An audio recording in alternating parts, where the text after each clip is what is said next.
Советот на општина Центар во 2012 година носи одлука за изменување и дополнување на деталниот урбанистички план, со кој се предвидува изградба на 60 катници на локацијата спроти Holiday Inn. Со одлуката на Советот на општината во 2017 година овој ДУП се става под мораториум, за подоцна во 2019 година повторно да се стави под мораториум. Која е причината што досега не е усогласен планот со генералниот урбанистички план, што го кочи процесот и која е постапката на усогласување?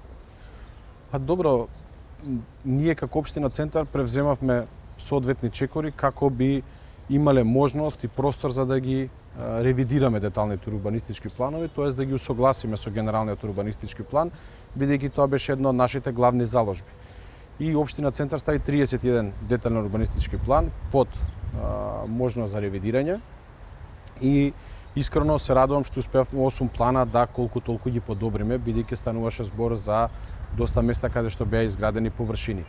И ние скоро сите планови ги донесовме до, ајде да кажам, при крај во начинот на ревидирање.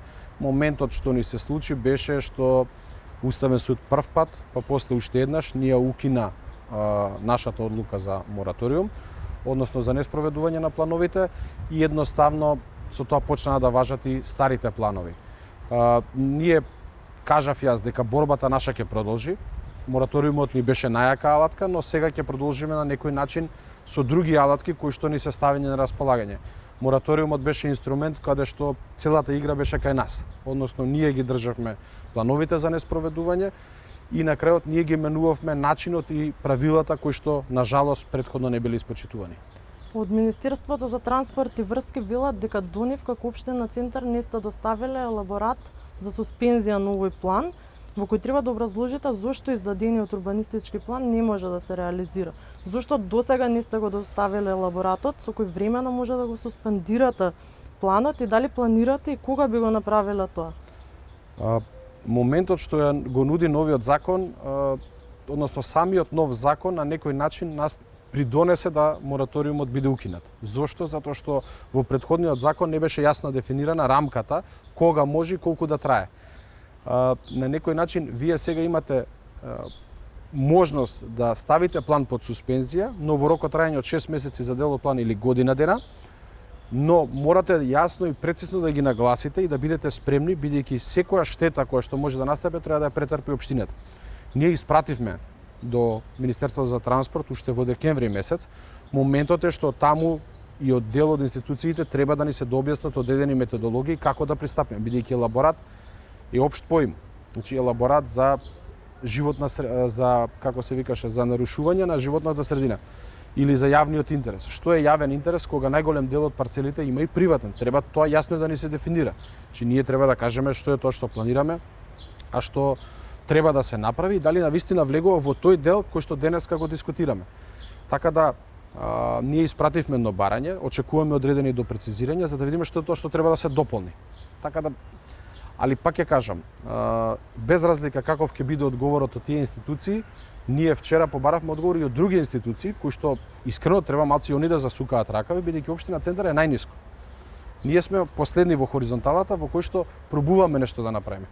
Тука има малци други институции, вчера се обративме и до антикорупцијска, бидејќи и они можат да превземат одредени мерки. На кој начин можат да преземат мерки? Видете, ние на пример да покренете одреден план за суспензија, 6 месеци ќе поминат. И ако не го смените, може да платите и казна и повторно се реализира.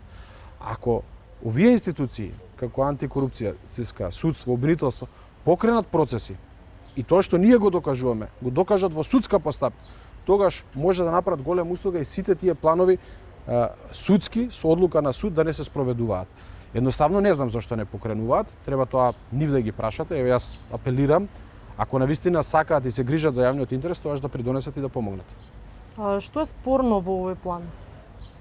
Па видете, параметрите кои што ги има во ГУПот и ДУПот не беа усогласени. Генерално ставот на сите е дека таму треба да се изгради нешто, но моментот е дали некој размислува на овој начин или не. Ние сме само тука да ги овозможиме фер и законски да бидат условите. Тоа е нашата задача како општина, а потоа другото се ситуација на вкус. Уставниот суд минатиот месец го укина мораториумот за градба. Дали тоа значи дека проектот кој е предвиден да се гради на локацијата спроти Holiday Inn ќе се гради согласно ДУП-от од 2012 година? Наша задача е не само тој, него сите проекти да ги усогласиме колку што може да бидат и подобри, да задоволат одредени параметри кои што ни се пропишани со законски решенија и правилници. Имате ли вие некаков увид во проектот? Дали знаете што точно ќе се гради на таа локација? Па веќе излегоа одредени информации за какви објекти. Значи прво малку се злоупотребува јавноста, а тоа е дека ќе се градат објекти од 60 ката. Тоа јас го кажав и од самиот старт кога станав градоначалник, така да без разлика и што сме имале мораториум за да ги менуваме плановите, сега кога немаме, нема да дозволиме такви габарити да се градат не само да било каде, додека не се усогласат и колку што може во сите законски рамки да придонесеме да се усогласат одредени параметри. Според Законот за урбанистичко планирање, проектот треба да содржи минимум 20% зеленило. Колку зеленило се предвидува со овој проект и дали проектот опфаќа некаков парк или нешто? Па во целиот тој план во средината има огромен плоштад зеленило кој што на некој начин ќе треба дел каде што опфаќа приватно да го направат самите инвеститори, дел ќе треба ние да го направиме. Така да ние ќе го одобриме проектот каде што ќе бараме над 20% зеленило, ќе дадеме некои своји солуции. Зборам ова за секој проект кој што ќе ни дојде кај нас за одобрување, ќе гледаме максимално да го испочитува законската рамка. Паркирање во парцела и 20% зеленило, нешто што е успех, благодарност на собранието што успеа да го измени законот за градење и со тоа да ни помогне на некој начин да ги намалиме габаритите, бидејќи со тие можности сега кога ќе треба да задоволат и зеленило и паркирање, веќе нема да никнуваат големи згради и објекти. Дали доколку се исцрпат сите механизми да се сопре овој план, ќе го подпишате, ќе дадете дозволата за градба на овој план? Па јас прво сакам да како општина направиме се што може, не само јас и сите институции кои што ги спомнувам цело време, да направат се што може за да прво расчистиме со сите оние, ајде да кажам, недоследности, недоречености, за да на крајот сите бидат чисти. Бидејќи, знаете како, во јавност се појавуваат разни шпекулации, разни, ајде да кажам, слики во кои што 99% не се точни. Затоа е добро во еден транспарентен процес кој што гледате дека го правиме. Јас секој ден одговарам и на медиуми, идам на гостувања, објаснувам отприлика што е тоа што превземала општината, што превземаме ние и преку еден таков процес да ги расчистиме сите тие работи. Многу е лесно нешто да одложите, да прекинете и да направите, но морате и да пазите да не направите некоја грешка за да не имате непоследливи штети. На крајот, ова го кажувам се со цел за да луѓето сватат дека општина Центар со сите своји делувања до сега ниту еден денар не предизвикала некој да ја тужи да направи штета, него промислено направила потези за да на крајот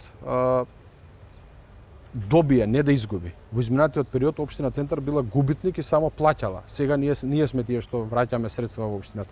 Затоа многу брзаат со одредени, ајде да кажам, написи на Facebook и изјави на одредени луѓе кои што до крај не ги читаат законите.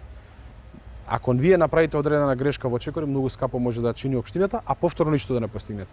Затоа не одговарам сега, бидејќи кога ќе се расчистат сите дилеми, ќе си го давам својот одговор. Ви благодарам. Благодарам и на вас.